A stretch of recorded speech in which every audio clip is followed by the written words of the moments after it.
Anna Ferraro was 29 years old when she saved 2 lives and destroyed her own in the same breath. It was 3:47 p.m. on a Tuesday in late September, and she was sitting on a weathered bench in Riverside Park, staring at her phone screen with the kind of emptiness that comes from checking the same email inbox 17 times in 1 hour.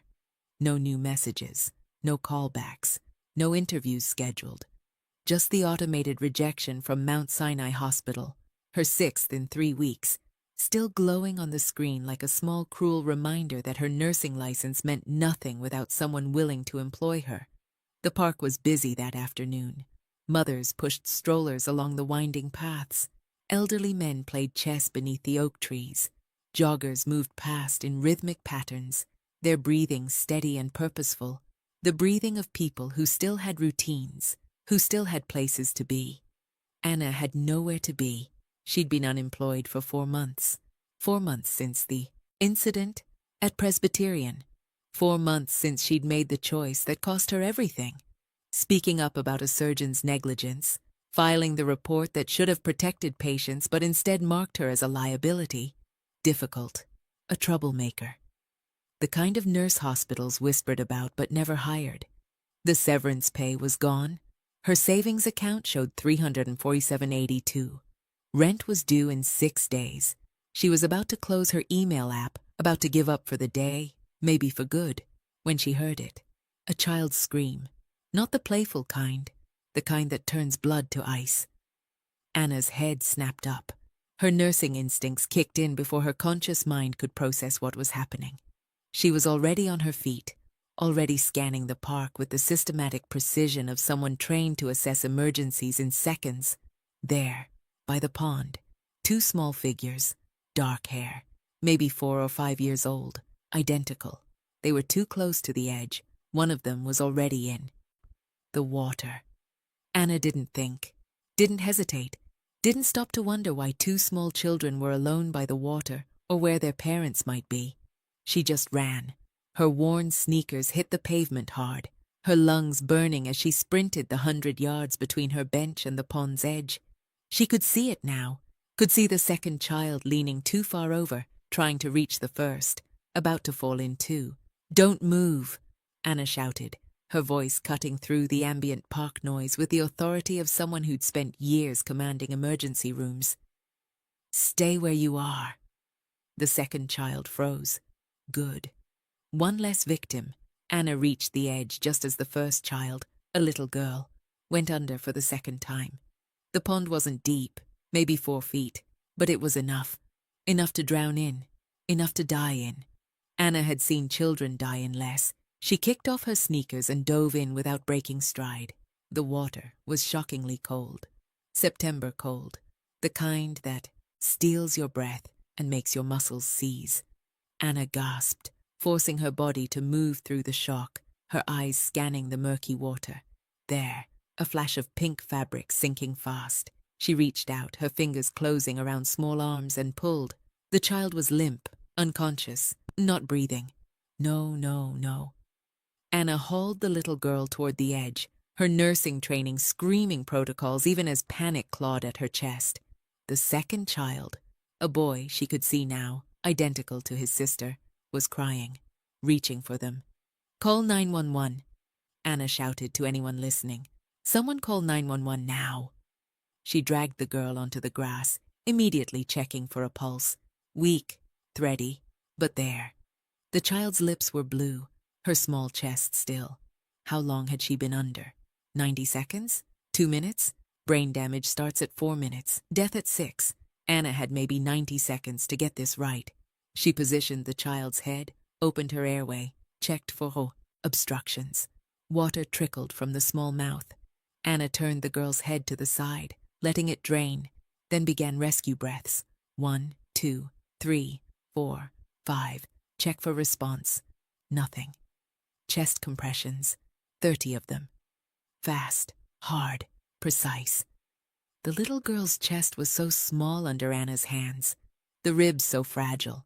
Anna had done this 1,000 times in hospitals, on adults, on teenagers, but never on someone this young, never when it mattered this much. "Come on, baby, come on." Another round of breaths, another round of compressions. The boy was sobbing now, his identical face streaked with tears, his small hand clutching at Anna's wet sleeve. Sophia, Sophia, wake up! Sophia. The drowning child's name was Sophia. She's going to be okay, Anna said, not knowing if it was true, needing it to be true. Stay back, sweetheart. Let me help her. Breathe. Compress. Breathe. Compress. Anna's arms were shaking. Her wet clothes clung to her skin. A crowd had gathered, phones out, voices overlapping in useless panic. Someone said an ambulance was coming. Someone else was recording. Anna didn't care. None of it mattered. Only the child mattered. Only Sophia. And then the little girl coughed. Water erupted from her mouth. Her body convulsed. Anna quickly turned her onto her side, supporting her small frame as she vomited pond water and mucus onto the grass. The crowd gasped. Someone cheered. The boy lunged forward, trying to reach his sister.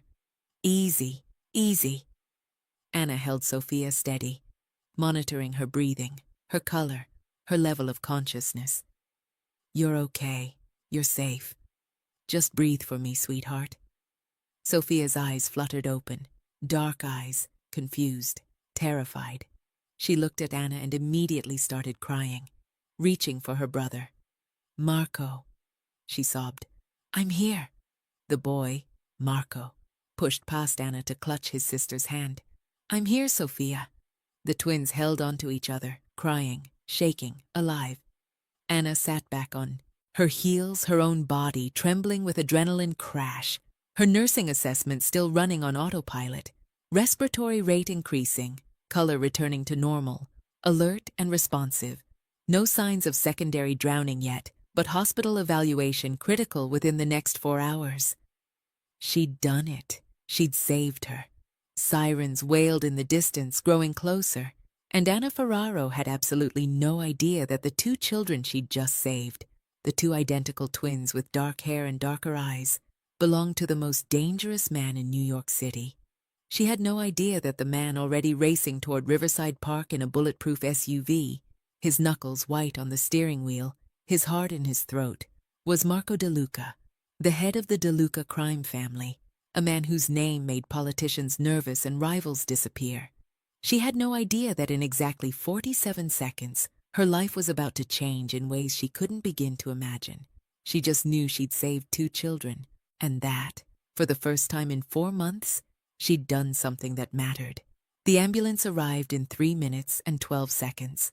Anna stayed with the twins the entire time, keeping them calm, monitoring Sophia's breathing, noting every symptom with the practiced efficiency of someone who'd spent 6 years in emergency medicine.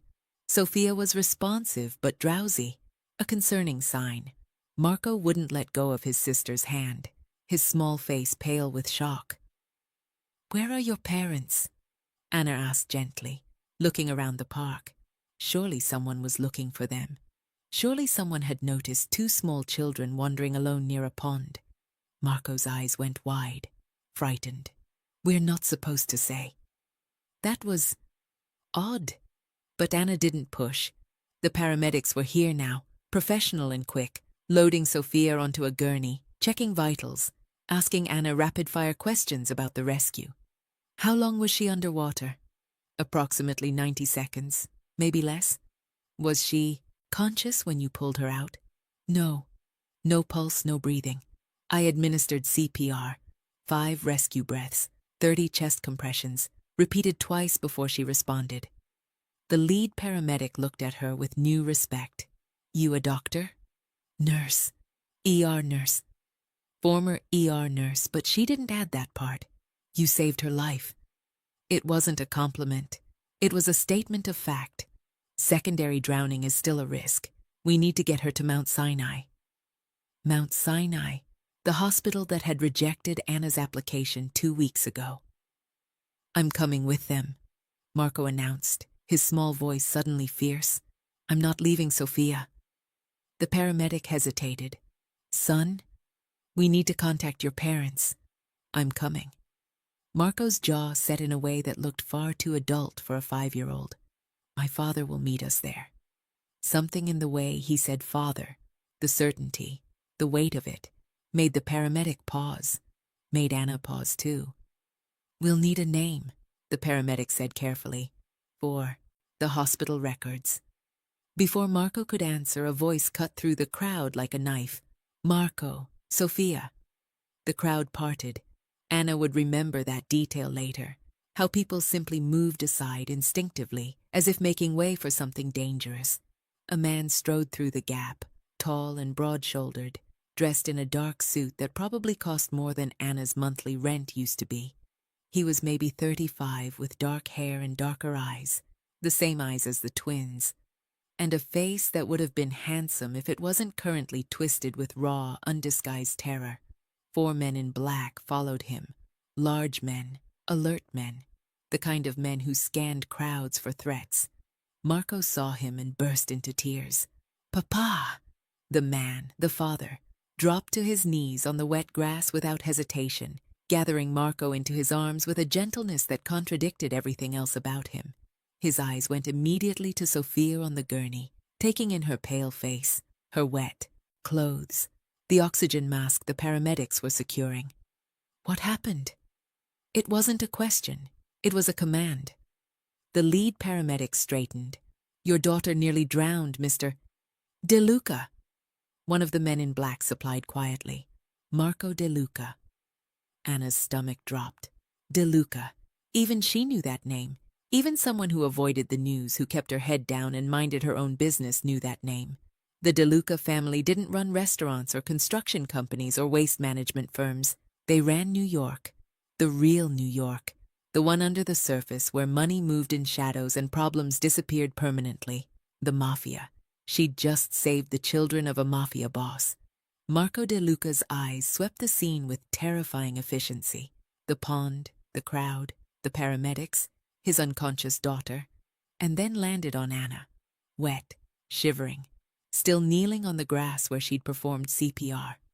"You," he said. His voice was rough, controlled. "You pulled her out." It wasn't a question. Anna swallowed. "Yes." "You gave her CPR?" "Yes." "You're a doctor." "Nurse?" Something flickered across his face. Relief, maybe? Or something harder to define. He stood, still holding Marco against his chest, and crossed the distance between them in 3 long strides. Up close, he was taller than she'd thought, broader. His cologne was expensive and subtle, cutting through the pond smell on her wet clothes. He looked at her like he was memorizing her face. "What's your name?"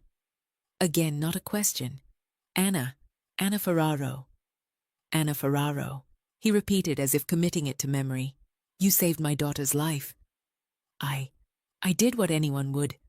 "No." His voice cut her off, not harsh but absolute.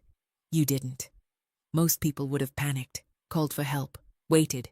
You didn't wait. You acted. You knew what to do. You saved her." Before Anna could respond, the paramedic interrupted. "Mr. De Luca, we need to transport your daughter now. Time is critical." De Luca's jaw tightened, but he nodded. He looked down at Marco, still in his arms. "You're going in the ambulance with your sister. Antonio will go with you." He glanced at one of the men in black, who nodded. "I'll follow in the car. Understood?" "Yes, Papa." De Luca set his son down gently, then strode to the gurney where Sophia lay. He bent over her, pressing a kiss to her forehead, his hand cradling her small face with devastating tenderness. "Papa's here," he murmured. "You're safe? I'm not going anywhere." Sophia's eyes fluttered. "Papa?" "Right here, Principessa, right here." Then he straightened, his expression hardening instantly as he turned back to the paramedics. "Mount Sinai. Call ahead. I want Dr. Richardson ready. I want a private room. I want—" He stopped himself, his jaw working. When he spoke again, his voice was quieter, more human. "Just take care of her, please." "We will, sir." As the paramedics loaded the gurney into the ambulance, Marco climbing in behind them with Antonio, De Luca turned back to Anna. She was still kneeling on the grass, still shivering, her mind struggling to process what was happening. Stand up, he said quietly. Anna stood, her legs nearly buckled, adrenaline crash hitting hard. DeLuca caught her elbow, steadying her. His hand was warm through her wet sleeve. You're in shock. I'm fine. You're not. He gestured to another one of the men in black. Vincent, blanket now. Vincent moved immediately, producing a wool blanket from somewhere, the car probably, and draping it around Anna's shoulders. It was soft, expensive, monogrammed with a cursive D. I don't need. You're shaking. DeLuca's eyes were on hers, dark and intense and impossible to look away from. You just dove into freezing water and saved my daughter's life. You need a blanket, dry clothes, and probably a hospital evaluation yourself. I'm fine, Anna repeated, but her teeth were chattering. Now. Betraying her. You're coming to the hospital, DeLuca said. It wasn't a request. We need your statement. The doctors will want details about the rescue and… He paused, something unreadable crossing his face. I need to know you're all right. I'm not your responsibility. You saved my children.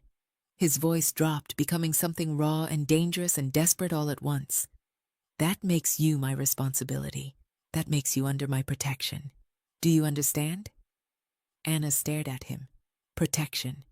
That word, coming from a man like him, meant something very different than it did in normal conversation. Before she could argue, the ambulance doors slammed shut. The siren wailed to life. DeLuca's mask cracked for just a second, pure fear flashing across his features as he watched the ambulance pull away with his daughter inside. Then the mask was back, smooth and impenetrable. He looked at Anna. My car, now. Mr. DeLuca? You can argue in the car, or you can argue here and waste time while my daughter is en route to the hospital without me. Your choice. Anna's nursing instincts warred with her common sense. Common sense said, don't get in a car with a mafia boss. Don't get involved. Walk away. But nursing instincts said, Sophia needs continuity of care. The hospital will need your report. Secondary drowning is a real risk. You need to see this through.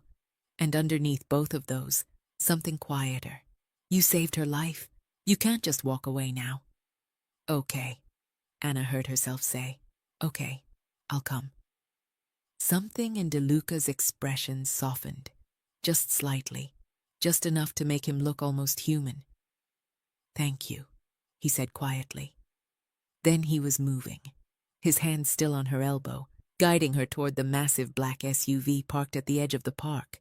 The remaining two men in black fell into step around them. Bodyguards, Anna realized. Of course he had bodyguards. The SUV's door was already open. Leather interior, tinted windows, the kind of vehicle designed to be bulletproof. What am I doing? Anna thought as she climbed inside. What am I doing? What am I doing? What am I… DeLuca slid in beside her. The door shut, the locks engaged with a heavy thunk. Mount Sinai, he told the driver. Fast, but don't break traffic laws. The SUV pulled smoothly into traffic, and Anna Ferraro, unemployed nurse with $347.82 in her bank account and no prospects on the horizon, sat wrapped in a monogrammed blanket beside one of the most dangerous men in New York, trying very hard not to think about how completely her life had just derailed. She still had no idea about the secret. She still had no idea that 4 years ago, in a hospital room very much like the one they were racing toward, she'd held the hand of Marco DeLuca's dying wife and promised to keep a secret that would change everything. She'd forgotten that promise. The universe was about to make her remember. Mount Sinai's emergency department was chaos, as always. But when Marco DeLuca walked through those doors with his daughter on a gurney, the chaos shifted, reorganized itself. Nurses who'd been triaging patients suddenly appeared to escort Sophia to a private examination room. Doctors materialized from nowhere. The hospital administrator himself showed up, shaking DeLuca's hand, assuring him that everything would be handled with the utmost care. Anna watched it happen from the corner of the waiting room, still wrapped in the monogrammed blanket, and understood something fundamental about power. It wasn't just money, it was gravity. DeLuca didn't demand attention. He pulled it toward him like a black hole, bending everything in his orbit. Ms. Ferraro? A young doctor approached, Dr. Patel, according to his badge. He had kind eyes and the exhausted look of someone working a double shift. Yes? I'm going to need your statement about the rescue. Every detail you can remember. It's crucial for Sophia's treatment. Anna spent the next 20 minutes recounting everything. The timeline, the water temperature, the child's condition, the CPR protocol she'd followed. Dr. Patel took notes, asked follow-up questions, nodded approvingly at her clinical precision. You did everything right, he said finally. If you'd hesitated even 30 seconds longer, well, we'd be having a very different conversation. How is she? Stable, alert. No signs of secondary drowning so far, but we're keeping her for observation. 24 hours minimum. He paused. Mr. DeLuca asked that you be examined as well. You were in that water too. Hypothermia, waterborne illness. I'm fine. With respect, Ms. Ferraro, you're not a good judge of that right now. Adrenaline is masking symptoms. His voice gentled. Please. Let me check your vitals. 5 minutes. Anna wanted to argue, but he was right, and she knew it. Professional to professional. Fine. 5 minutes. Dr. Patel led her to a curtained exam area, took her temperature, slightly low, her blood pressure, elevated from stress.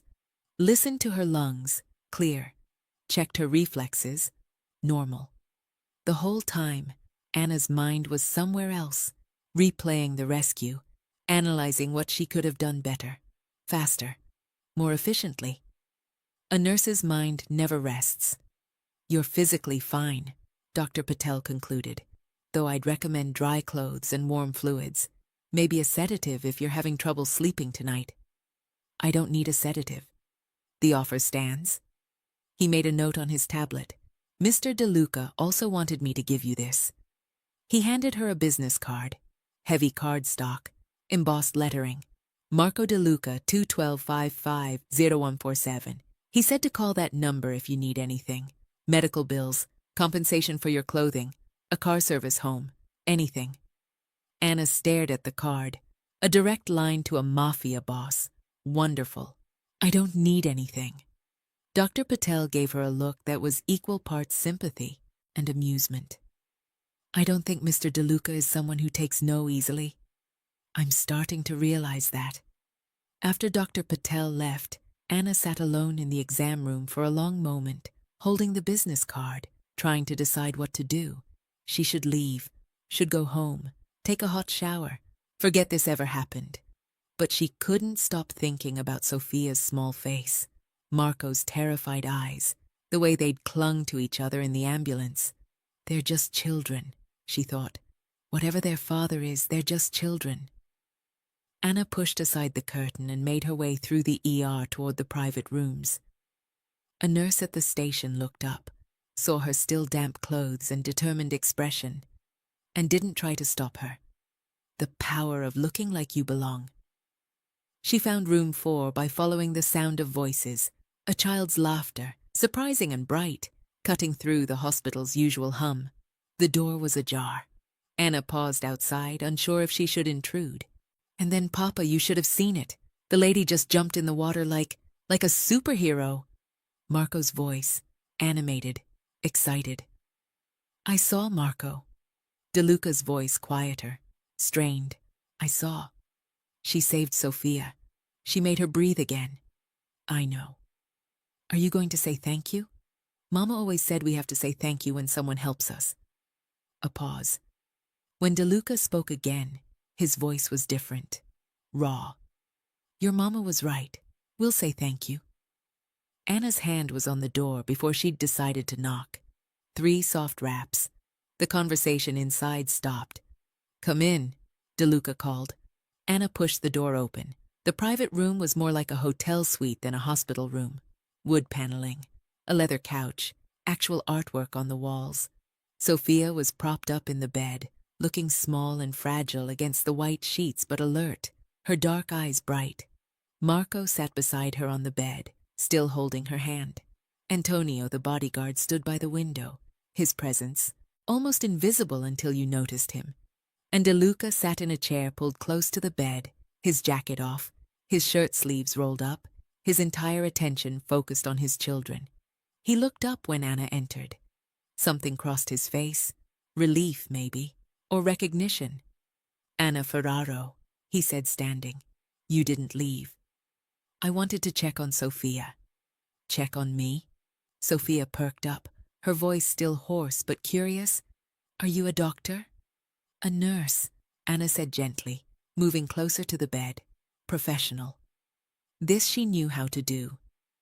"How are you feeling, sweetheart?" "My throat hurts, and my chest." "That's normal. You swallowed a lot of water. Your throat is irritated and your lungs are still clearing." Anna glanced at the monitors. Oxygen saturation good, heart rate stable. "But you're doing great, really great." "You saved me," Sofia said, her dark eyes solemn. "Marco said you made my heart beat again." "Your heart didn't stop," Anna corrected gently. "But yes, I helped you breathe." "Thank you." Sofia's small hand reached out, grasping Anna's. Her grip was surprisingly strong. "Thank you for saving me." Anna's throat tightened. "You're welcome, Sofia." Marco scrambled off the bed and threw his arms around Anna's waist, hugging her fiercely.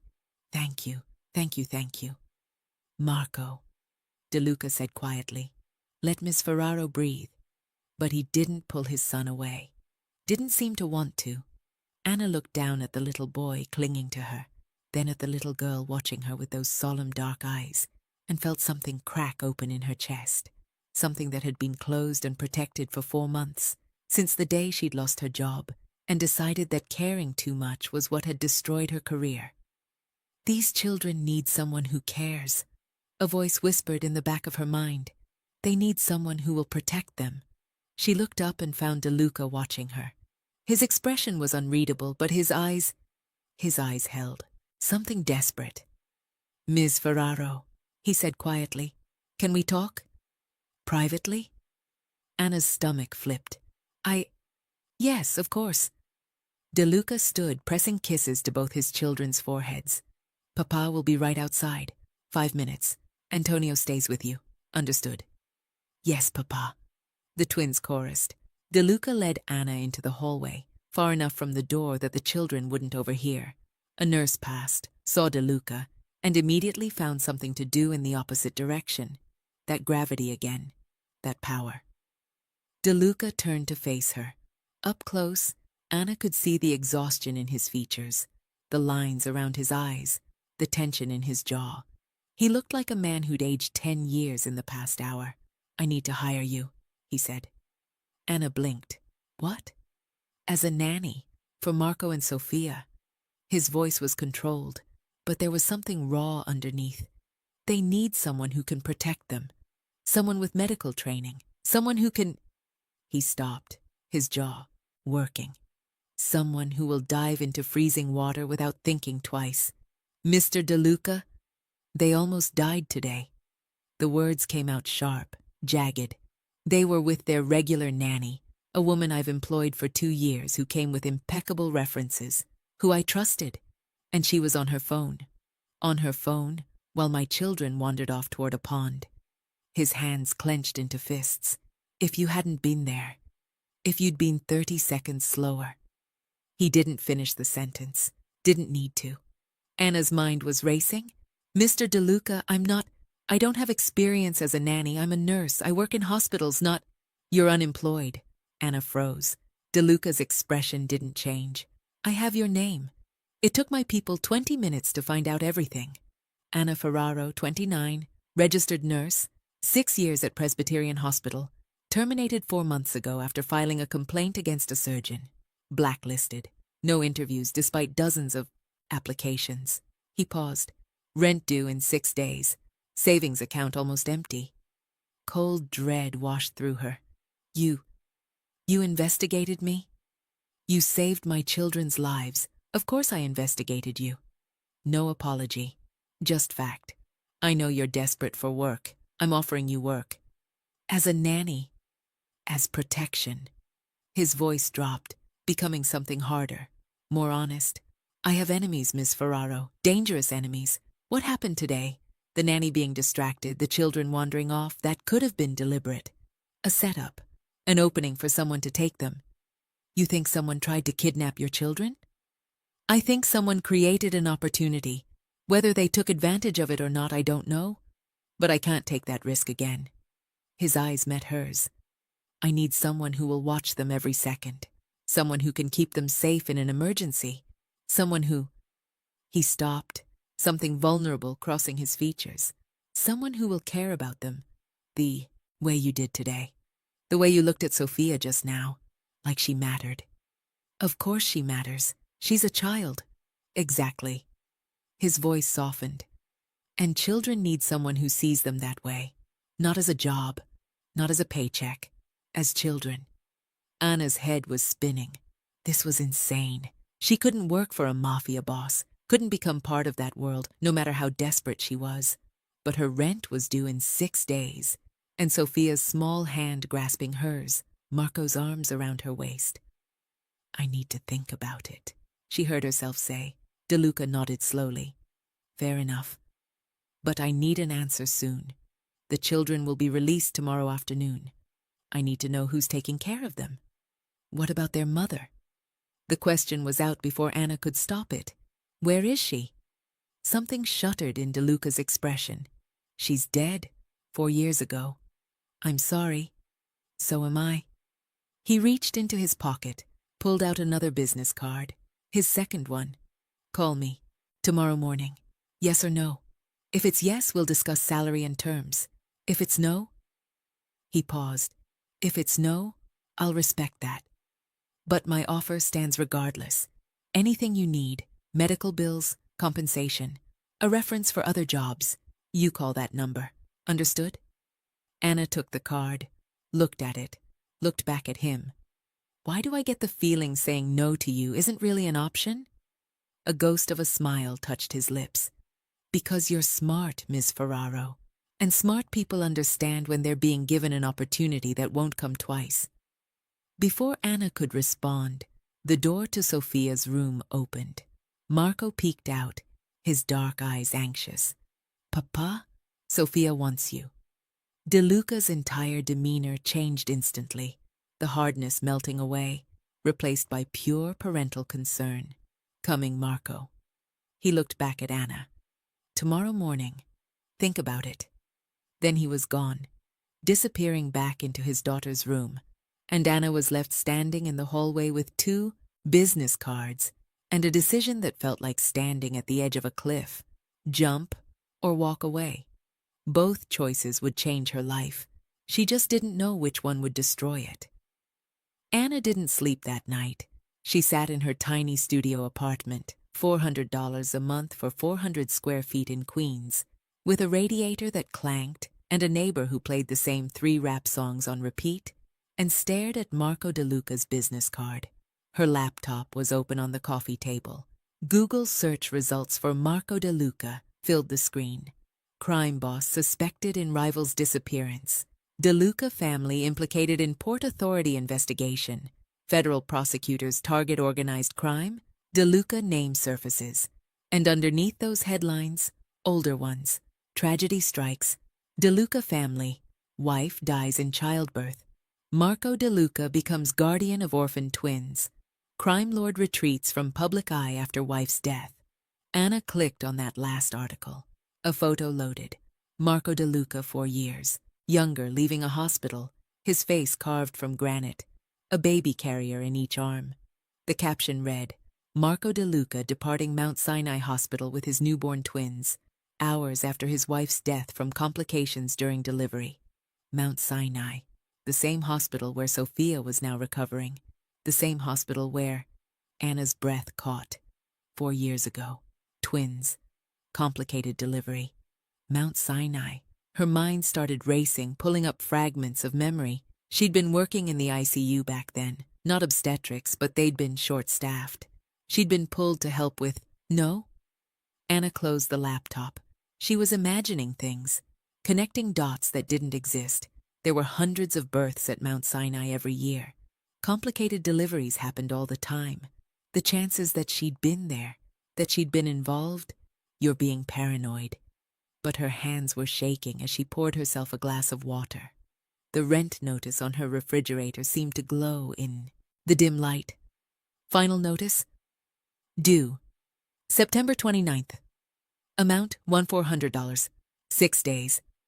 Anna pulled out her phone, opened her banking app. $347.82.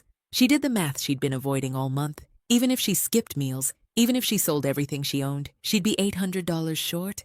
And then what? Another month of rent due 30 days later with no job, no prospects, no... Her phone buzzed. A text from an unknown number. This is Marco De Luca. I know I said tomorrow morning, but I wanted to make sure you got home safely. And to tell you Sophia is resting well. The doctors say her prognosis is excellent, thanks to your quick action. Anna stared at the text, a Mafia boss checking on her, making sure she was safe, thanking her. Also, another text appeared. I realize I didn't discuss salary. $4,000 per week. Room and board included if you prefer to live in. Health insurance. Retirement contributions. Negotiable if you want different terms. Anna's hand went numb. $4,000 per week. That was... She did the math quickly. $208,000 a year, plus room and board, plus health insurance, for being a nanny. No, her mind corrected, for being protection. Another text, I'm not trying to pressure you, but I want you to understand what I'm offering. My children's safety is worth more than any number. I will pay whatever it takes to ensure they're protected by someone I can trust. And I trust you, Anna. You proved today that you'll put their lives before your own. That's not something I can buy. That's not something I can train into someone. That's who you are. Anna's eyes burned. She blinked hard. Think about it, the final text read. Call me in the morning. Whatever you decide, I respect your choice. Anna set her phone down, walked to her tiny window, looked out at the Queens skyline, the lights of Manhattan in the distance, impossibly far away, impossibly bright. She thought about Sophia's small hand in hers, Marco's arms around her waist, the way De Luca had looked at his children, like they were the only thing in the world that mattered. She thought about diving into freezing water without hesitation. That's who you are. Was it? Was she still that person? The nurse who spoke up, who filed reports, who put patients first even when it cost her everything? Or had 4 months of unemployment beaten that out of her? Anna picked up her phone, scrolled through her contacts until she found her old supervisor at Presbyterian, Diane Chen, the only person who'd stood by her after the incident. She hit call. It rang 4 times before Diane answered, her voice thick with sleep. Anna, do you know what time it is? I'm sorry, I know it's late, I need advice. What happened? Anna told her everything. The park, the rescue, De Luca, the job offer, all of it tumbling out in a rush. Silence on the other end. Then, holy shit. Yeah. Anna, do you understand what you're being asked to do? You'd be working for the Mafia, not just near them, not just adjacent to them, for them. I know. If the feds ever investigate him, you could be implicated, subpoenaed, charged as an accessory to God knows what. I know. And if something happens, if there's violence, if someone tries to hurt those kids, you could be in the crossfire. I know, Diane. I know. Anna's voice cracked. But I also know my rent is due in 6 days, and I have $300 to my name, and no one will hire me because I made the mistake of caring more about a patient's safety than a surgeon's ego. Another silence. You're going to take it, Diane said quietly. Aren't you? I don't know. Maybe. Probably. Anna laughed, a bitter sound. Those kids, Diane. You should have seen them. So scared, so small. And their father is a criminal, is a father who loves his children. Anna swallowed. Does that make me naive? It makes you the same nurse who reported Dr. Hansen even though you knew it would cost you your job. The nurse who always puts the patient first, no matter what. Diane's voice softened. Those kids are patients, Anna. Vulnerable, at risk. If you take this job, you won't just be a nanny. You'll be their protector, their advocate. Maybe the only person in their lives who isn't afraid of their father's power. So you think I should do it? I think you already know what you're going to do. You just want permission to do it. A pause. So here it is. Whatever you decide, I support you. You're a good nurse, Anna. One of the best I've ever worked with. If those kids need someone like you, maybe you need them too. Anna closed her eyes. Thank you. Just be careful. Please, I don't want to lose you. You won't. After they hung up, Anna sat in the darkness for a long time. Then she picked up Marco De Luca's business card. And she made her decision. The De Luca estate was not what Anna expected. She'd imagined something ostentatious. Marble columns, gold, fixtures, the kind of gaudy wealth that screamed nouveau riche criminal. But as the car De Luca had sent for her, a sleek Mercedes with a polite driver named Thomas, pulled through the gates of a property in Westchester County, what she saw was elegant. Old money, elegant. The house was a sprawling colonial revival, probably built in the 1920s, with ivy creeping up limestone walls and mature oak trees shading a circular driveway. Gardens stretched to either side, not ostentatious, just beautifully maintained. A fountain bubbled quietly near the entrance. It looked like a home, not a fortress, though Anna noticed the security cameras hidden among the ivy, the reinforced gate, the way the property was positioned to have clear sightlines in every direction. A fortress disguised as a home, then. Thomas opened her door. Ms. Ferraro, welcome. Mr. De Luca is expecting you. Anna stepped out, clutching her single suitcase. Everything she owned fit in one bag. A depressing thought. And tried to look more confident than she felt. The front door opened before she reached it. Marco and Sophia came barreling out, both talking at once. Anna, you came. Papa said you were coming to live with us. Are you really going to be our nanny? Can we show you our rooms? Do you like dinosaurs? I like dinosaurs. Sophia likes unicorns, but I think dinosaurs are better. Unicorns are prettier. Dinosaurs are cooler. Marco, Sophia. De Luca's voice cut through the chaos, firm but not harsh. He appeared in the doorway, dressed more casually than yesterday. Dark jeans, a white button-down with the sleeves rolled up. He looked younger, somehow. Less intimidating. Let Miss Ferraro catch her breath. She just got here. The twins immediately quieted, but their dark eyes stayed fixed on Anna, bright with excitement. De Luca walked down the steps to meet her. Anna, thank you for coming. Thank you for the car. And for... She gestured vaguely at the house. All of this. We agreed on terms. I'm a man of my word. His eyes searched her face. How are you feeling? Any after effects from yesterday? I'm fine. No nightmares? No intrusive thoughts about the rescue? Anna blinked. She hadn't expected him to ask that. Hadn't expected him to even think about psychological after effects. Some, she admitted, but I'm okay. He nodded slowly. If that changes, let me know. I have resources. Therapists who work with first responders. If you need to talk to someone. Before Anna could respond, Sophia tugged on her hand. Can we show you the house now, please? Anna looked at De Luca. He smiled. A real smile, small and genuine. Go ahead. I'll have Thomas bring your bag to your room. The twins dragged Anna inside, talking over each other, pointing out everything. And this is the living room. But we're not allowed to run in here because Papa says the furniture is antique.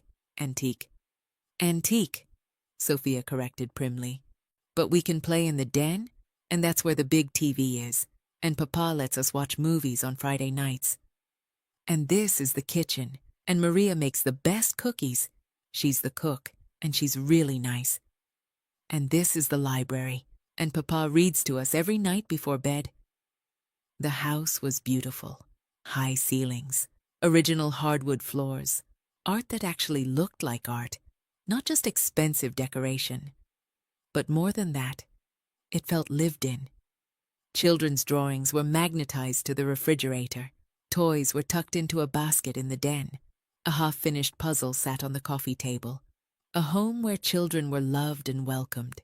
The twins led her upstairs, down a hallway lined with family photos. Anna's steps slowed as she looked at them. Marco and Sophia as babies, as toddlers. Their first birthday, their second, their third. DeLuca was in every photo, holding them, playing with them, his smile genuine and unguarded. But in every photo there was someone missing. The mother. No pictures of her. Not a single one on these walls.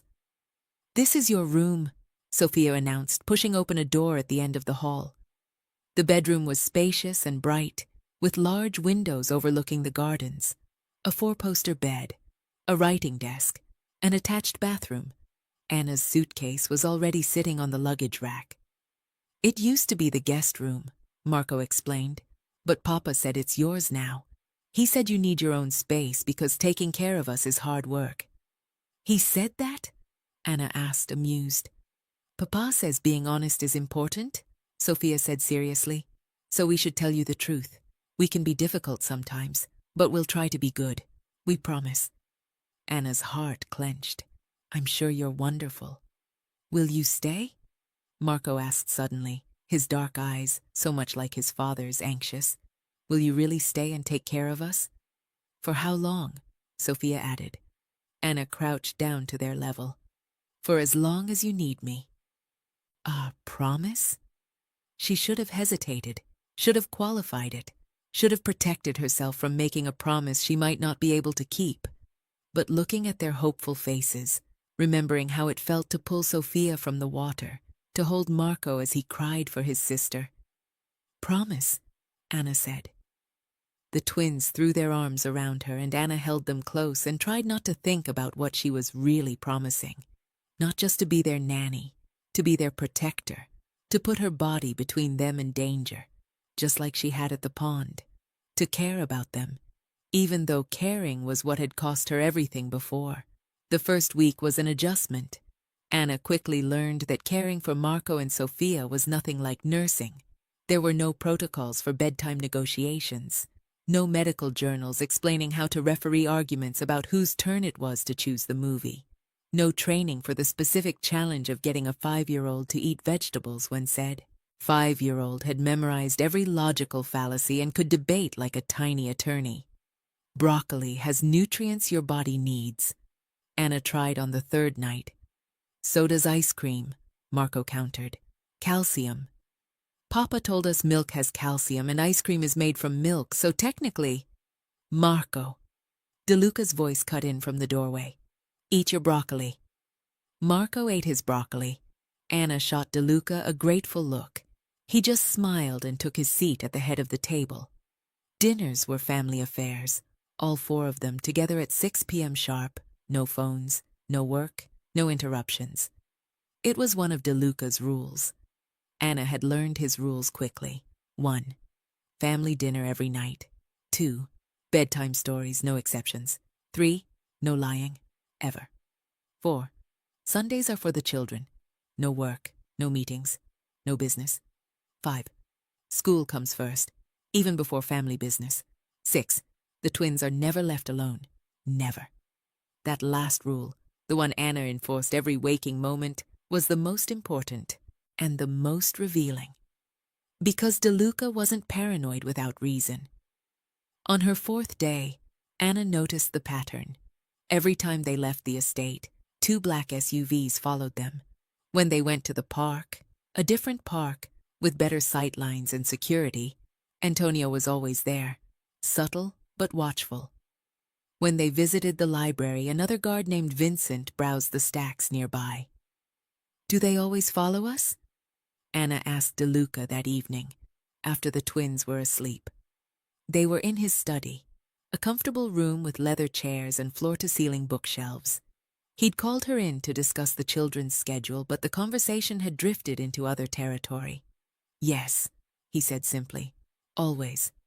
Because of kidnapping risk. Among other things.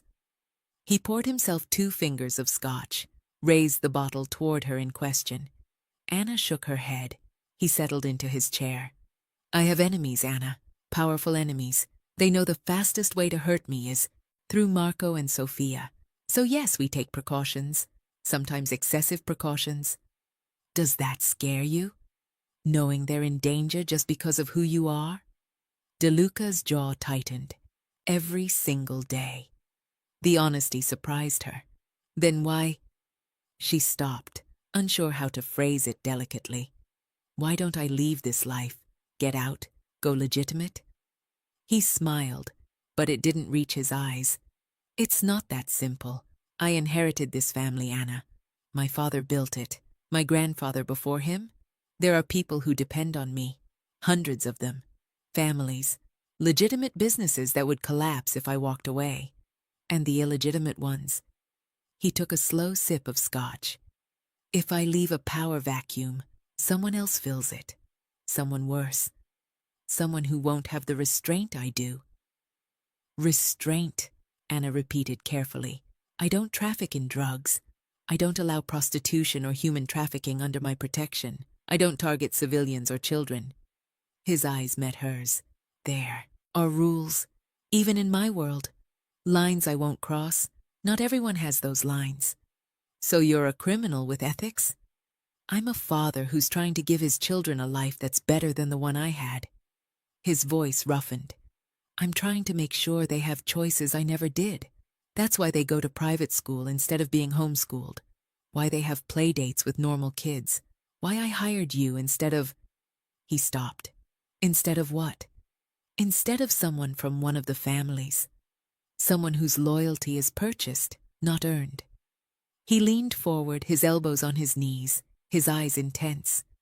You dove into freezing water for children you'd never met. You didn't think about payment or obligation or what you'd get out of it. You just acted. That's who I need protecting my children, Anna. Someone who will act when it matters. Anna's throat felt tight. You put a lot of faith in one moment. I put faith in character, and that moment showed me yours. They sat in silence for a moment, the weight of that statement hanging between them. Finally, Anna said, Tell me about their mother. DeLuca's entire body went still. I see her absence everywhere, Anna continued quietly. No photos on the walls. No one mentions her name. The twins never talk about her. It's like she's been erased. She hasn't been erased. DeLuca's voice was rough. She's been protected. Protected from what? From being used against them. He stood abruptly, walking to the window, his back to her. Isabella. Her name was Isabella. She was... His voice caught. She was everything good in my life. The only purely good thing I'd ever had. She knew what I was, what I did, and she loved me anyway. She believed I could be better. And when she got pregnant... He laughed, a broken sound. Twins. We were having twins. She was so happy I was terrified. Why terrified? Because I knew what bringing children into this world, my world, meant. The danger, the compromises, the constant fear. He turned back to face her, and Anna saw raw pain in his features. I tried to convince her to leave, to take the children somewhere safe, somewhere far from New York, where they could grow up normal. But she refused. She said we'd face it together. That love was stronger than fear. What happened? Complications during delivery. The twins were premature, 34 weeks. Something went wrong. The doctors tried everything, but... He stopped, his hand clenching into a fist. She hemorrhaged. They couldn't stop it. She died 6 hours after the twins were born. I'm so sorry. I never even got to... His voice cracked. She never got to hold them. She was unconscious by the time they were delivered. She never knew if they were boys or girls, never heard their voices, never... He cut himself off, turning away. Anna wanted to go to him, wanted to offer comfort. But something held her back. the sense that he needed space, needed the privacy of his grief. I don't keep photos on the walls, DeLuca said quietly, because I can't bear to see them sometimes, can't bear the reminder of what I lost, but I keep them. In my room, in my office, places the children won't accidentally find them and ask questions I don't know how to answer. They should know about her, Anna said gently. They should know their mother loved them. How do I tell them that? How do I explain that their mother died bringing them into the world without making them feel guilty for existing? By telling them the truth, that she wanted them, that she fought for them, that she chose them. Every single day she carried them. DeLuca was quiet for a long moment. Maybe, he said finally, when they're older, when they can understand. Anna wanted to push, wanted to insist that the twins needed their mother's memory now, not later, but she recognized the look on his face, the look of a man holding himself together by sheer force of will who would shatter if pushed too hard, so she let it go, for now. 3 weeks into Anna's employment, Sophia got sick. Nothing serious, just a cold, the kind children get constantly when they're in school. But Sophia ran fevers hard, her temperature spiking to 103.2 despite Tylenol, her small body shaking with chills one moment and burning up the next. DeLuca was in Boston on business, something he couldn't reschedule, though Anna had heard him on the phone at midnight the night before, his voice tight with frustration as he tried to find a way out of the trip. I'll be back by tomorrow afternoon, he'd told Anna. Call me if anything changes, anything. Now it was 2 a.m. and Anna sat in Sophia's room, pressing a cool cloth to the little girl's forehead, monitoring her temperature, watching for signs of seizure or dehydration, or any of the dozen complications that could turn a simple cold into an emergency. Marco was asleep in the next room. Anna had checked on him twice. Sophia stirred, her eyes fluttering open. Anna? I'm here, sweetheart. I don't feel good. I know. But you're going to be okay. Anna checked the thermometer. 102.8. Dropping. Good. Can you drink some water for me? Sophia managed a few sips, then curled back into her pillow, clutching the stuffed rabbit that never left her side. Will you stay? Of course. Until I fall asleep? Until you fall asleep. Anna smoothed the dark hair back from Sophia's forehead, the gesture automatic and tender. Anna? Sophia's voice was drowsy. Do you think my mama would have stayed with me when I was sick? Anna's hand stilled. It was the first time either twin had mentioned their mother directly, the first time they'd acknowledged her existence out loud. I think, Anna said carefully, your mama would have done exactly what I'm doing right now. She would have stayed right here, all night if necessary, making sure you were safe and comfortable. How do you know? Because that's what mothers do. They take care of their children no matter what. But she died before she could take care of us. She took care of you the only way she could, Anna said quietly. She carried you safely for as long as she could. She made sure you were born healthy and strong. And she made sure you had a father who loves you more than anything in the world. Sophia was quiet for a moment. Then, Papa doesn't talk about her.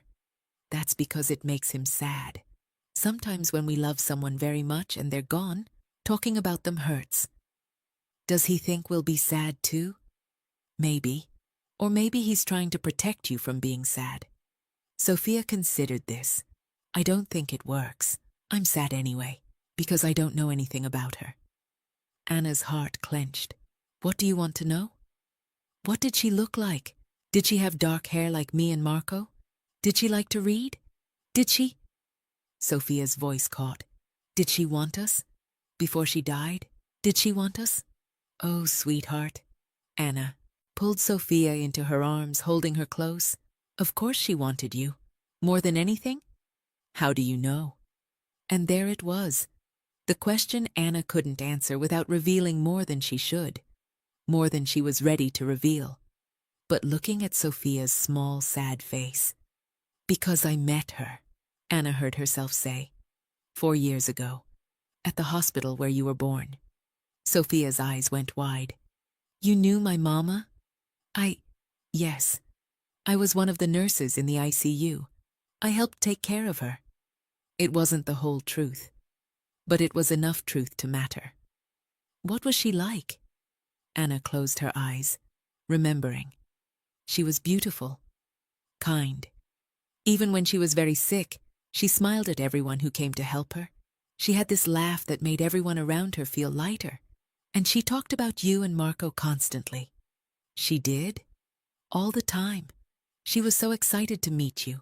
She'd chosen names for you already, Sophia and Marco. She'd decorated a nursery. She had plans for your first birthday, your first Christmas. All of it. Anna's voice roughened. She loved you both so much, even before you were born, even when loving you cost her everything. Sophia was crying now, quiet tears streaming down her flushed cheeks. I wish I could have met her. Me too, sweetheart. Me too. They sat like that for a long time, Anna holding Sophia, rocking her gently, until the little girl's breathing evened out into sleep. And Anna sat there in the darkness, holding a child who wasn't hers, and remembered. 4 years ago, Mount Sinai Hospital, 2 a.m., Anna had been pulled from the surgical ICU to help with an emergency in the maternity ward. A patient was crashing, severe hemorrhaging after an emergency C-section. The twins had been delivered, both babies stable and in the NICU, but the mother was dying.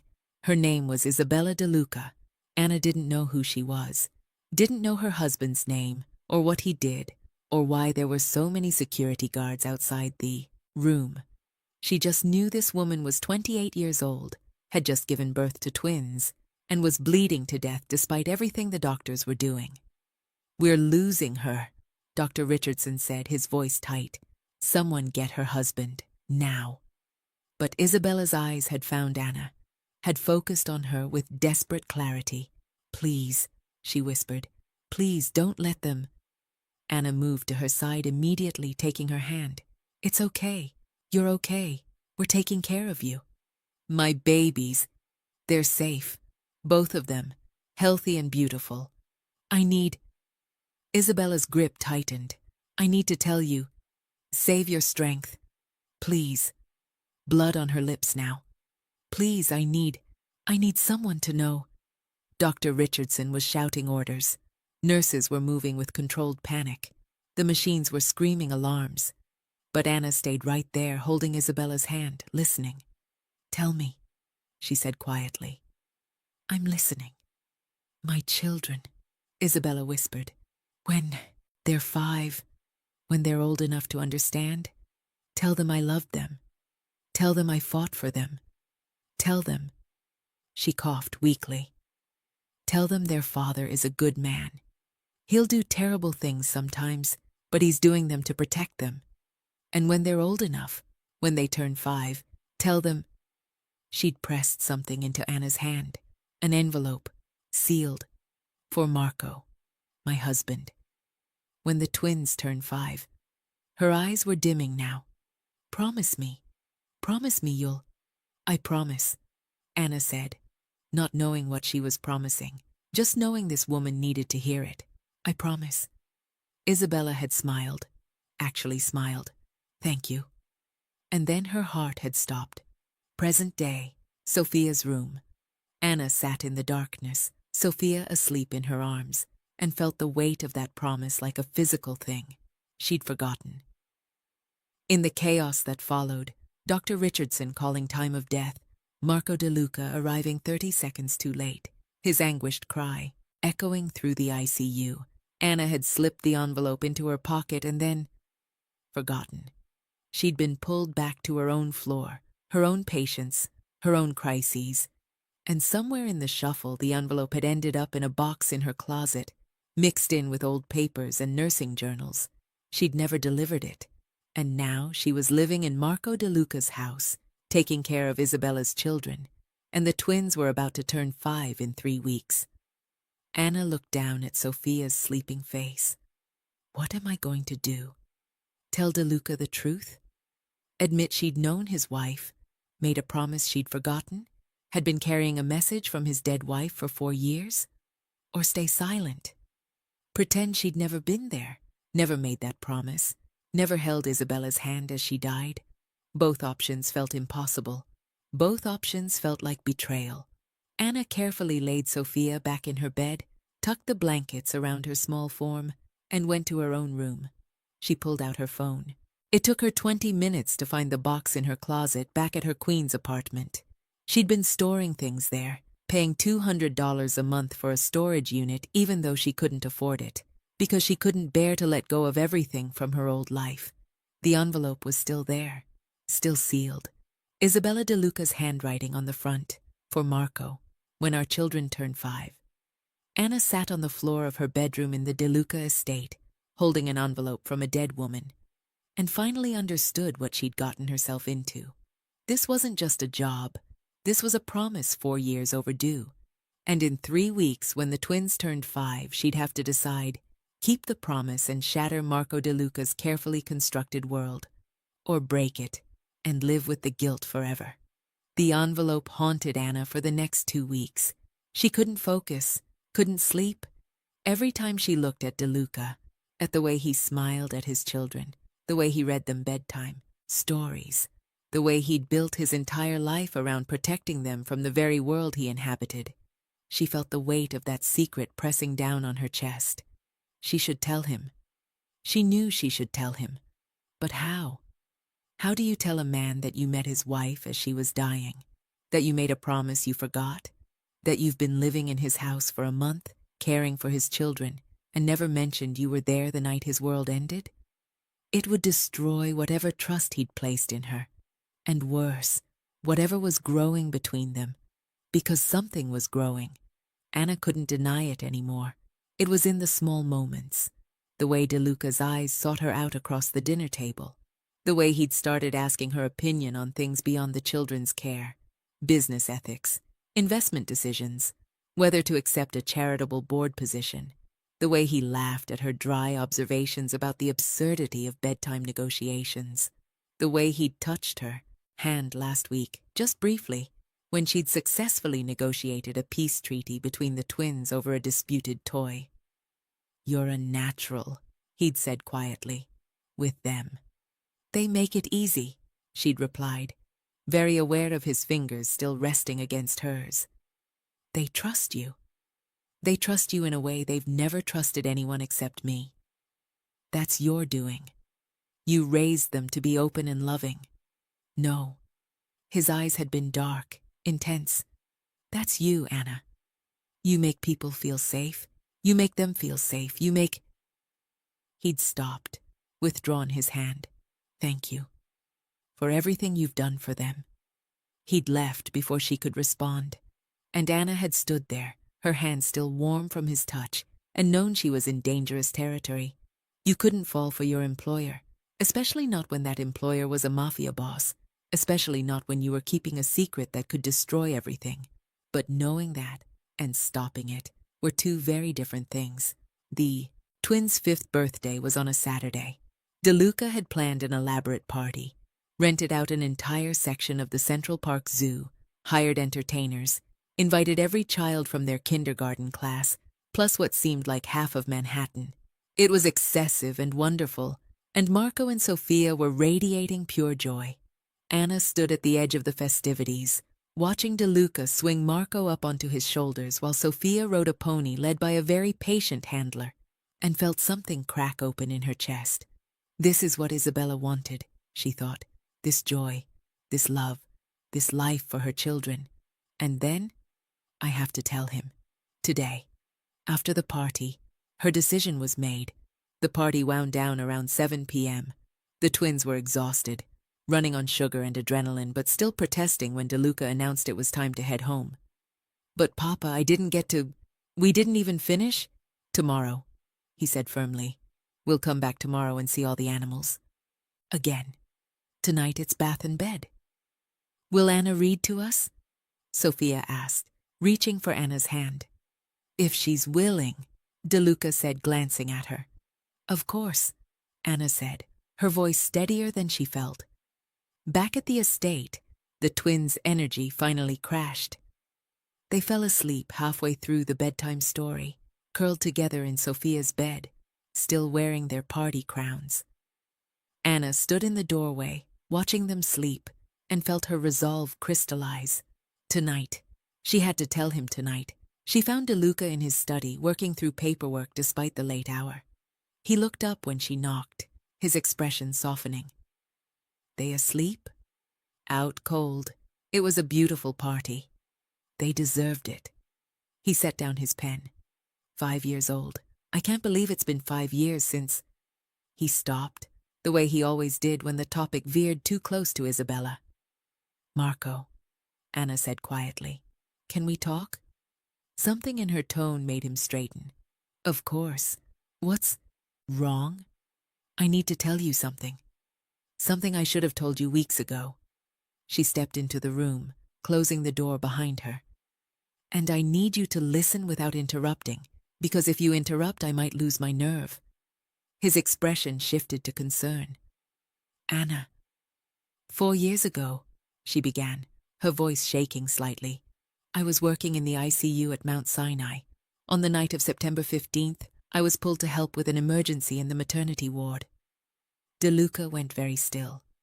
Your wife, Anna continued, Isabella. She was hemorrhaging after the C-section. The doctors were doing everything they could, but... She swallowed. I was there, Marco. I was in the room when she died. The color drained from his face. I didn't know who you were, didn't know what you did or who your family was. I just knew she was 28 years old and dying, and she needed someone to hold her hand. Anna's eyes burned. So I did. I held her hand, and I listened to her. And she made me promise something? What? His voice was barely a whisper. She asked me to give you a message. When the twins turned 5, she said they'd be old enough to understand then. Anna pulled the envelope from her pocket. She'd been carrying it for days, waiting for this moment. She gave me this. For you. She held it out. DeLuca stared at it like it was a bomb. You... His voice broke. You had this for 4 years and never... I forgot, Anna said, tears streaming down her face now. I know that sounds impossible, but there was so much chaos that night. And then I was pulled back to my floor, and the envelope ended up in a box, and I forgot. Until I came here. Until I realized who you were, who the twins were. And then I remembered, and I didn't know how to tell you without... Get out. Marco? Get out of my house. His voice was ice. Now. Please, just let me explain. You've been living here for weeks. Weeks. Taking care of my children. Earning their trust. Earning my trust. And the entire time you've been sitting on this, on the last words from my wife. His hands were shaking. Did you read it? Did you open it? No. Of course not. It's sealed. I would never... I don't believe you. I don't believe anything you say right now. He stood, towering over her, rage and grief warring in his features. You lied to me. By omission. But you still lied. I'm sorry? You're sorry. He laughed, a broken sound. You were there. You were there when she died? When I was too late? When I couldn't? His voice cracked. And you never thought to tell me? Never thought I deserved to know that someone held her hand? That she wasn't alone? I wanted to tell you. I tried. I want you out of this house by tomorrow morning. His voice had gone cold. I'll pay you through the end of the month. I'll provide references if you need them. But I can't. I can't look at you right now. The children will be fine. I'll hire someone else. Someone who doesn't keep secrets. Anna stood there, the envelope still in her hand, tears blurring her vision. I'm sorry, she whispered again.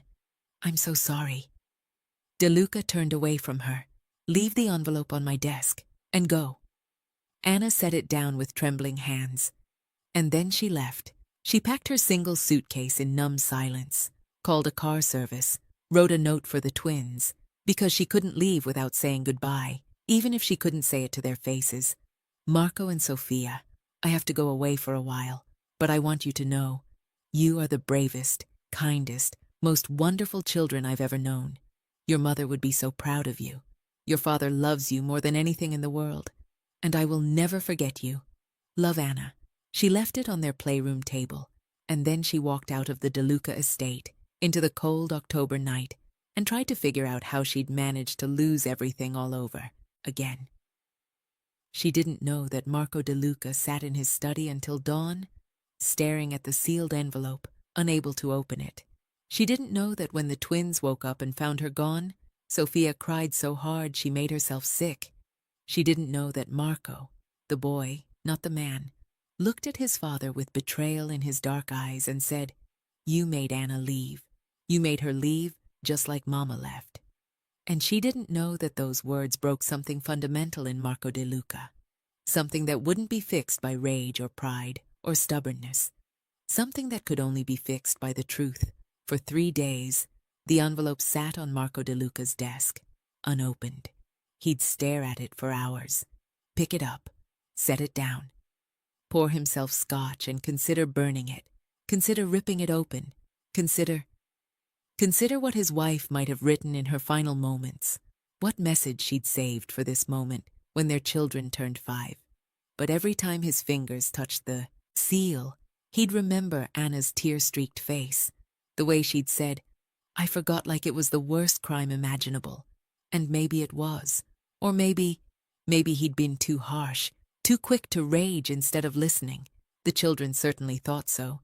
Sophia had barely eaten in 3 days. Marco had grown sullen and quiet, answering questions in monosyllables, his usual bright curiosity extinguished.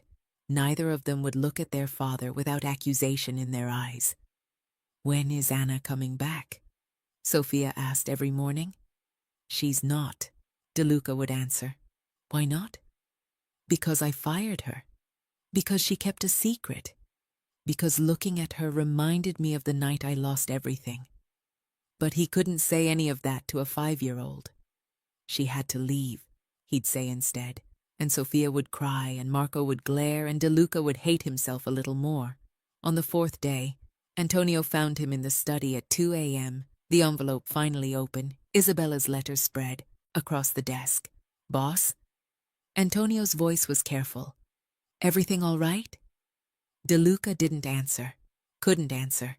He was reading the letter for the 3rd time, his wife's handwriting blurring through tears. "My darling Marco, if you're reading this, our children are 5 years old. 5 whole years you've loved them, protected them, given them everything I couldn't.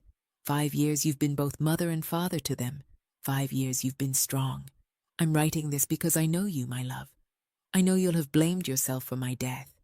I know you'll have carried that guilt like a stone around your neck. I know you'll have poured everything into our children to compensate for what you think you failed to do. So I need you to hear this. You didn't fail me. You didn't fail them. What happened was not your fault. The doctors told me the risks, told me I might not survive the delivery, and I chose to carry them anyway because the thought of not bringing them into this world, of not giving them life, was unbearable. I chose them, Marco, just like I chose you. But now our children are 5, and they need to know about me, not the sanitized version, not the perfect memory you've probably created in your head. The real me, messy, imperfect, human. Tell them about the time I burned dinner so badly we had to eat on the patio because the smoke alarms wouldn't stop. Tell them about the stray cat I insisted on rescuing that turned out to be feral and scratched up all our furniture. Tell them how I ugly cried at every rom-com and always stole your French fries even when I ordered my own. Tell them I was afraid sometimes, that I worried I wouldn't be a good mother, that I questioned whether bringing children into your world, our world, was fair to them. But mostly tell them I loved them, fiercely, completely, from the moment I knew they existed. And Marco, my fierce, protective, impossibly stubborn love, I need you to do something else. I need you to let yourself be happy again. I know you think you don't deserve it. I know you think loving someone else would be betraying me. But Marco, I'm gone. I'm not coming back. And our children need a father who remembers how to smile without it being an act. Who remembers that life is meant to be lived, not just survived. Find someone who makes you laugh. Someone who challenges you. Someone who sees past the armor you wear and loves the man underneath. Find someone who will love our children the way they deserve to be loved. And when you do, When you meet her, don't let your guilt or your fear or your stubborn pride push her away. Because I promise you, Marco, wherever I am, I'm not watching to make sure you stay alone. I'm watching to make sure you're happy. Let yourself be happy, please. All my love, Isabella P.S. The nurse who gives you this letter is special. I can feel it. If she's the one delivering this 4 years later, if she remembered when our children turned 5, if she cared enough to track you down and keep this promise, hold on to her. She's one of the good ones. DeLuca's hands were shaking as he set the letter down. The nurse who gives you this letter is special. Anna had held Isabella's hand, had listened to her final words, had made a promise and, despite forgetting it for 4 years, had ultimately kept it, had tracked him down, not for money or status or anything except honoring a dying woman's wish. And he'd thrown her out. Boss, Antonio said quietly. The kids asked about Ms. Ferraro again today. Said they want to write her a letter. Did they? Sophia wants to know if Ms. Ferraro is mad at her. Marco wants to know if you fired her because of something they did. Antonio paused. They're hurting, boss. And so are you. Maybe it's time to stop punishing everyone for a mistake that was honest. DeLuca looked up sharply. Honest? She lied. She forgot, Antonio corrected. There's a difference. She didn't deliberately keep the letter from you. She didn't know who you were when she promised your wife. She was just a nurse doing her job, and then life happened, and she forgot. Is that really unforgivable? DeLuca wanted to say yes, wanted to hold on to his anger because anger was safer than the alternative. But Isabella's words echoed in his mind. Don't let your guilt or your fear or your stubborn pride push her away. Where is she? He asked quietly. Back in her apartment in Queens. Vincent's been keeping an eye on her, discreetly. She's fine. Working as a home health aide for an elderly woman, making enough to cover rent, barely. She didn't use me for references. No, boss, she didn't. DeLuca sat back in his chair, Isabella's letter still clutched in his hand. Let yourself be happy. The problem was he'd started to feel something like happiness over the past month. Dinners with Anna and the children, conversations in his study that went too late, the way she'd looked at him when he made her laugh, the way his heart had started beating faster whenever she walked into a room, the way he'd started imagining a future that wasn't just him and the twins, a future that included her. And then she'd drop the bomb about the letter, and his fear, his absolute terror that he might care about someone again and lose them again, had made him lash out, had made him push away the very thing Isabella was telling him to hold on to. DeLuca looked at Antonio. Call her. Boss? Call Anna. Tell her. He stopped. No, I'll call her myself. I need to apologize. I need to... He looked down at the letter. I need to stop being an idiot. Antonio smiled, just slightly. About damn time, boss. Anna's phone rang at 2:47 a.m. She'd been awake anyway, staring at the ceiling of her tiny apartment, trying to figure out how she'd managed to care so much about 2 children she'd known for only a month, trying not to think about Marco DeLuca's rage or the way Sophia had cried when she'd explained Anna was leaving, or the betrayal in young Marco's eyes.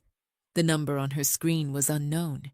She almost didn't answer, but something made her pick up. Hello? Anna? DeLuca's voice, rough, tired. Don't hang up, please. Her breath caught.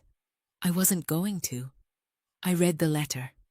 Silence stretched between them. And? She finally whispered. And I'm an idiot. A stubborn, prideful idiot who took his grief and fear out on the wrong person. He took a shaky breath.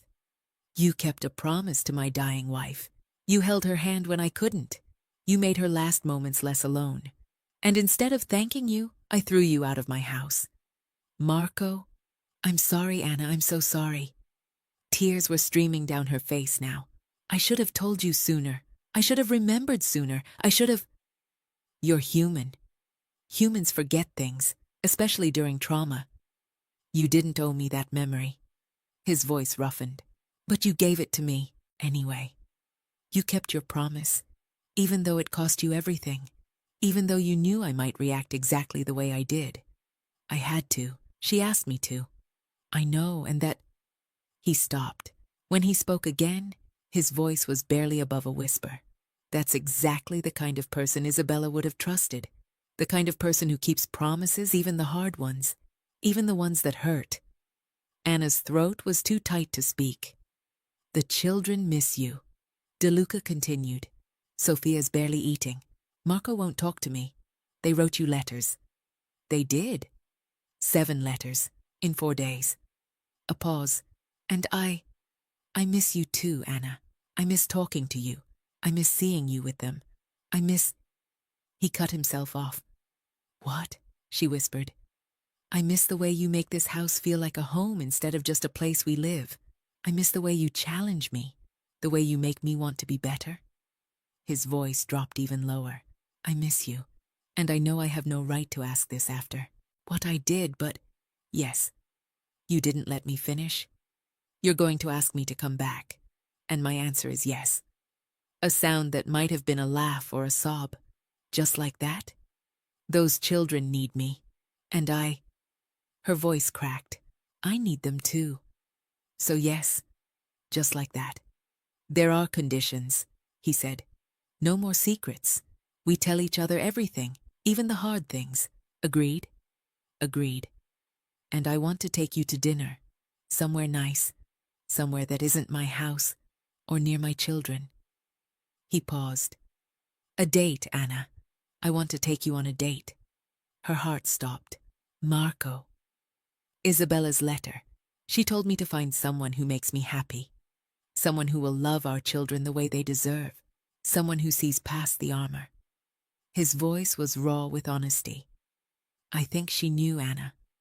4 years ago when she asked you to deliver that letter, I think she knew it would bring you back into our lives, into mine. That's impossible, I know. But I've learned that sometimes the impossible happens anyway. He took a breath. So, a date. Will you say yes? Anna was crying again, but this time they were different tears. Yes, she whispered. Yes to dinner. Yes to coming back. Yes to all of it. Thank God. The relief in his voice was palpable. Can I send a car for you? Tomorrow morning. The children, they need to see you. I'll be ready. Anna? Yes. Thank you. For keeping your promise. For coming into our lives. For... His voice caught. For giving me permission to be happy again. That wasn't me. That was Isabella. No, he said quietly. That was both of you.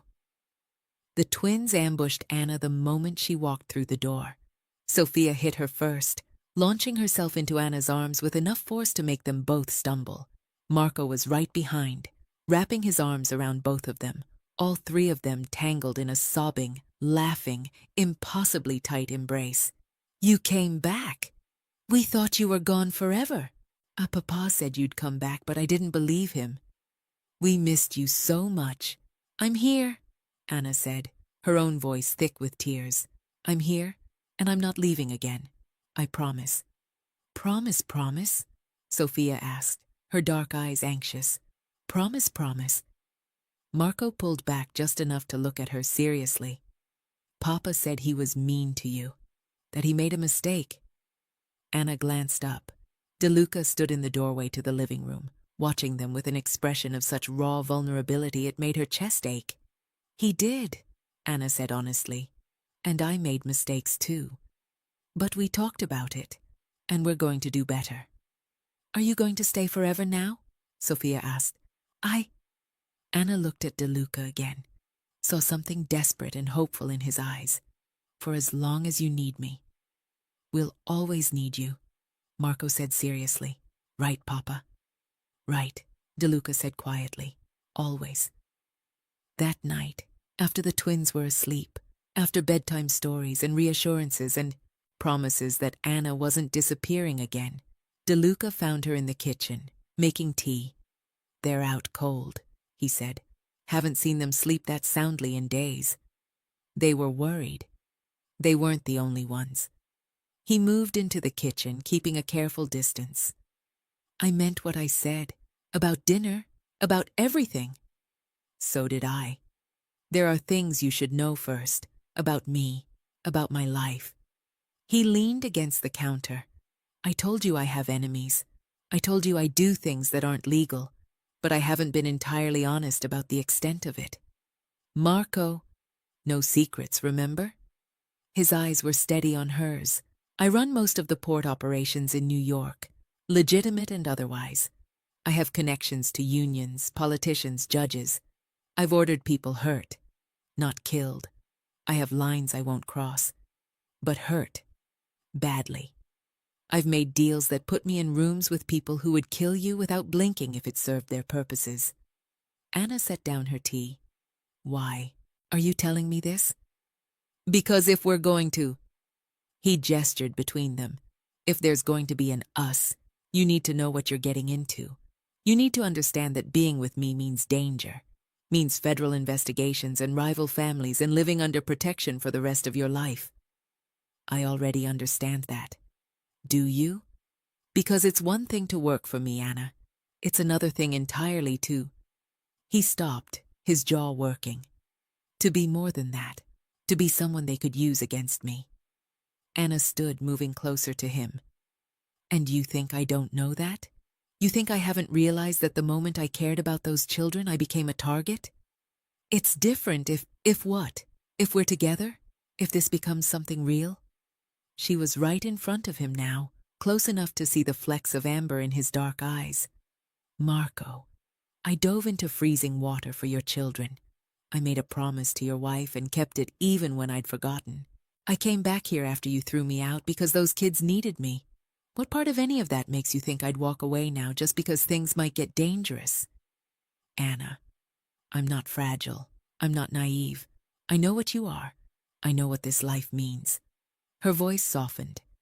And I'm choosing it anyway. I'm choosing you. All of it. The good parts, and the terrifying parts, and everything in between. He stared at her, something breaking open in his expression. You're sure? I'm sure. Even though I was an ass? Even though I might be an ass again sometimes? Even though? She smiled slightly. As long as you promise to apologize when you are. I can do that. They stood there for a moment, the air between them charged with possibility. Then DeLuca reached out, his hand cupping her face with devastating gentleness. I haven't done this in a long time. Done what? Cared about someone. Let myself want something just for me. His thumb brushed across her cheekbone. It's terrifying. I know. And you're still sure. Still sure. He kissed her.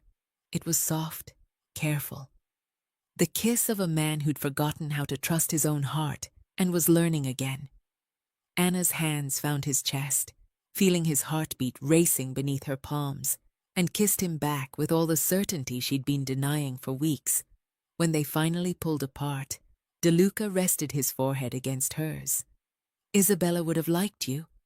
I liked her too, even though I only knew her for an hour. She was special. She was. And she loved you enough to want you to be happy. Anna looked up at him. So let's be happy, Marco. Let's give those kids the family they deserve. Let's build something real, he finished. Something that lasts. Yeah, that. 6 months later. Anna stood in the twins' playroom, watching as they practiced the presentation they'd been preparing for weeks. Sophia was explaining the life cycle of butterflies with the kind of intense seriousness only a 6-year-old could muster.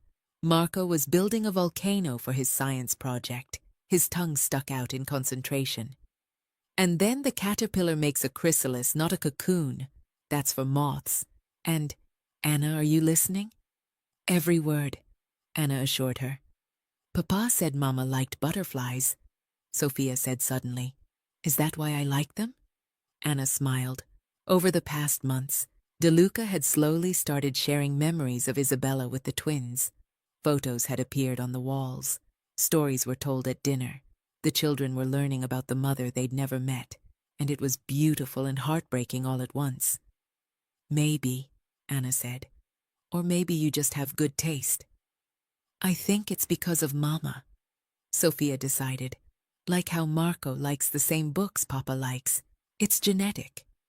Genetic, Marco corrected absently, not looking up from his volcano. The door opened.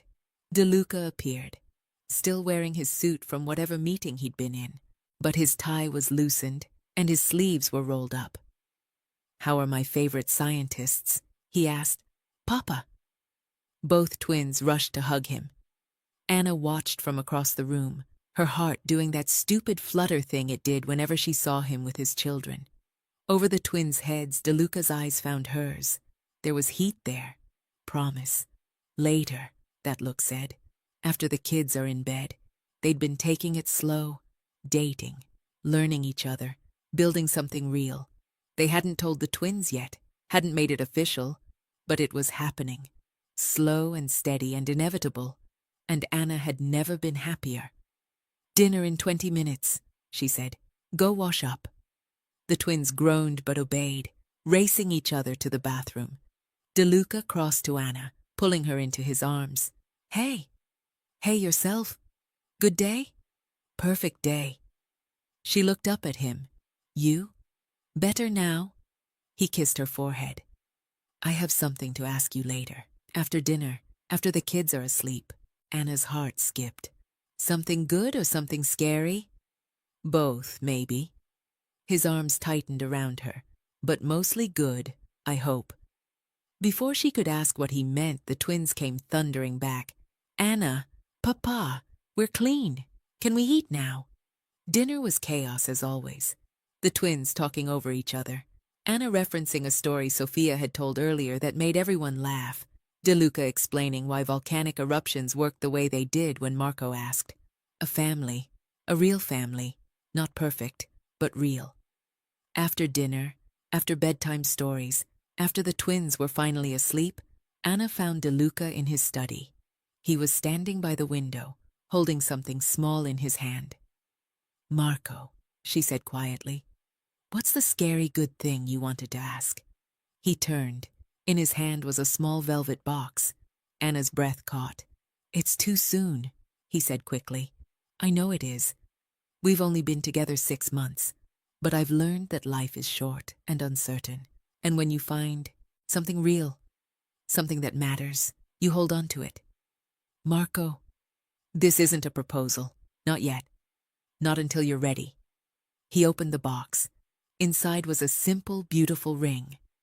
"This is a promise that I'm serious about this, about us, about building a future together. You, me, and the twins." Anna's eyes were burning. "I want you to wear this," he continued, "and know that when you're ready, when we're both ready, I'm going to ask you properly. I'm going to give you the whole romantic proposal. I'm going to—" His voice cracked. "I'm going to ask you to be my wife, to be their mother, to be my family." "Yes," Anna whispered. "Anna, you didn't let me." "Yes," she said again louder. "Yes to the promise. Yes to the future. Yes to—" She laughed through tears. "Yes to eventually saying yes when you actually ask." He pulled her into his arms, the ring box still clutched in his hand. "You're sure? Even knowing everything this life means?" "I'm sure. I've never been more sure of anything." "You're remarkable," he said against her hair. "You know that? I'm just a nurse who happened to be in the right place at the right time. You're the person who saved my children, who kept a promise to my wife, who loved us when we needed it most." He pulled back, slipping the ring onto her finger. It fit perfectly. "You're exactly where you're supposed to be. With us. Forever." Anna looked at the ring, looked at him, looked at the photo on his desk, the one he'd finally put out, of Isabella holding the twins hours after they were born, smiling despite her exhaustion. "Thank you," she whispered to the photo, to Isabella, "for trusting me, for bringing me here." And somehow, impossibly, Anna felt like Isabella was smiling back, approving, grateful that her family was loved, happy that Marco had found someone to share his life with again. De Luca followed her gaze to the photo. "She would have loved you," he said softly. "I'm certain of it. I wish I could have known her longer." You knew her in the way that mattered most. He turned Anna to face him. You honored her dying wish. You loved her children as your own. You gave me permission to move forward. His hand cupped her face. She's not gone, Anna. She's in every smile on our children's faces. Every time Marco asks a question with that intense curiosity. Every time Sophia shows compassion to someone in need. Isabella lives through them, through us. Anna kissed him, tasting salt from both their tears. I love you, she whispered. I love you and Marco and Sophia and this imperfect, complicated, beautiful life we're building. I love you too, he said, so damn much. From upstairs came a small voice. Anna, can you come here? I had a bad dream. They both smiled. Duty calls, Anna said. Our duty, DeLuca corrected. Together. Hand in hand, they climbed the stairs to comfort a frightened child. Together. As a family. The family Isabella had dreamed of. The family Anna had saved. The family that had saved her right back. And on the nightstand in DeLuca's bedroom, next to a photo of Isabella holding her newborn twins, sat a new photo. Anna and Marco and Sophia and DeLuca at the park, laughing. The twins holding hands between the two adults, looking for all the world like what they were becoming. A family. Real and imperfect and complete. The wedding was small, just family and close friends in the garden of the DeLuca estate. Sophia and Marco served as flower girl and ring bearer, taking their duties with utmost seriousness. Antonio stood as DeLuca's best man, tears streaming unashamedly down his face. And when the officiant asked if anyone objected, 7-year-old Sophia raised her hand. The crowd gasped. DeLuca's heart stopped. Sophia stood. I object, she said seriously, to waiting any longer. Can they kiss now? Please? Laughter erupted. Anna was crying and laughing at the same time. DeLuca just shook his head, smiling. You heard the lady, he told the officiant. Let's get to the kissing part. By the power vested in me. DeLuca didn't wait. He pulled Anna into his arms and kissed her as their children cheered and the guests applauded. And somewhere, in whatever place existed beyond this life, Isabella DeLuca smiled, because her family was whole again, different than she'd imagined, but whole, and so loved.